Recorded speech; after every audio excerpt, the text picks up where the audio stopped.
Iran के सर्वोच्च नेता अली खामेनेई ने शनिवार को कहा कि इस्राएल और अमेरिका को उनके देश के खिलाफ जो कुछ भी करना है उसके लिए जवाब मिलेगा। तेहरान में छात्रों को संबोधित करते हुए खामेनेई ने ये बातें कही। वहीं खामेनेई के एक सलाहकार ने कहा कि तेहरान अपनी बैलिस्टिक मिसाइलों की सीमा बढ़ाने पर विचार भी कर रहा है, साथ ही अपने परमाणु सिद्धांत की समीक्षा करने पर भी विचार कर रहा है। खामेनेई के सलाहकार ने दावा किया कि ईरान के पास परमाणु हथियार बनाने की तकनीकी क्षमता है, लेकिन मौजूदा वक्त में ईरान ने 2000 के दशक में जारी किए गए एक मजहबी फरमान से इसे रोका है।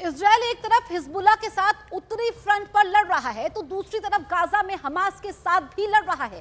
गाजा पट्टी में इजरायल की सेना ने हमला कर दिया है, हथियार बनाने वाले एक कारखाने को नष्ट भी कर दिया है। इजरायली डिफेंस फोर्सेस ने इसका वीडियो जारी कर दिया है, जहां सुरंग के अंदर हमास का ठिकाना मिला है, जहां भारी भरकम हथियार भी मिले हैं।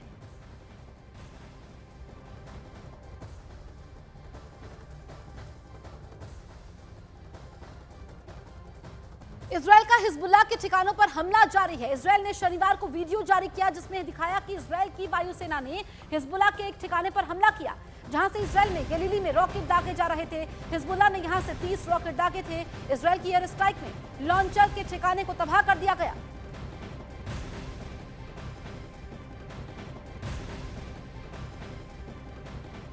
ईरान के सर्वोच्च नेता अली खामेनेई ने इजरायल पर जवाबी हमला करने की मंजूरी दे दी है। अमेरिका को डर है कि अगले 48 घंटों के अंदर ईरान अपना ऑपरेशन ट्रू प्रॉमिस तीसरी बार लॉन्च कर सकता है। Внимание, расчет, получен приказ. Верен. Внимание, пуск.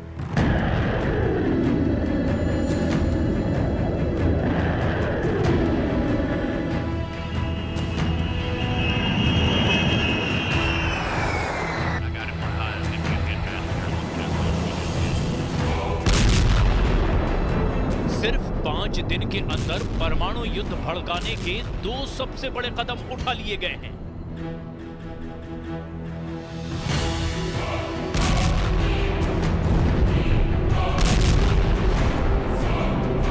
एक तरफ पुतिन ने परमाणु युद्ध का चैलेंज देकर अपनी सबसे खतरनाक इंटरकॉन्टिनेंटल बैलिस्टिक मिसाइल यार्स को लॉन्च करके दिखाया। ये मिसाइल 11,000 किलोमीटर की रेंज में एटम बम गिरा सकती है। तो उधर दूसरी तरफ बाइडेन ने कहा कि अमेरिका देगा मुंहतोड़ जवाब और ईरान के करीब तैनात कर दिया अपना सबसे खतरनाक न्यूक्लियर बम वर्षक विमान B-52 और यही बन गया है नवंबर में न्यूक्लियर वॉर का सबसे बड़ा खतरा। इन दोनों पावर्स के बीच ईरान के सुप्रीम लीडर अली खामेनेई ने साफ कर दिया है कि इजराइल पर किसी भी वक्त तीसरा अटैक किया जा सकता है।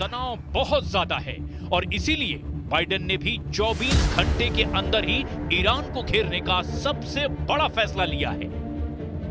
अमेरिका के रक्षा मंत्री लॉयड ऑस्टिन ने ऐलान किया है कि अमेरिका खाड़ी देशों के अपने अड्डों पर दुनिया का सबसे खतरनाक बम वर्षक B-52 तैनात कर रहा है।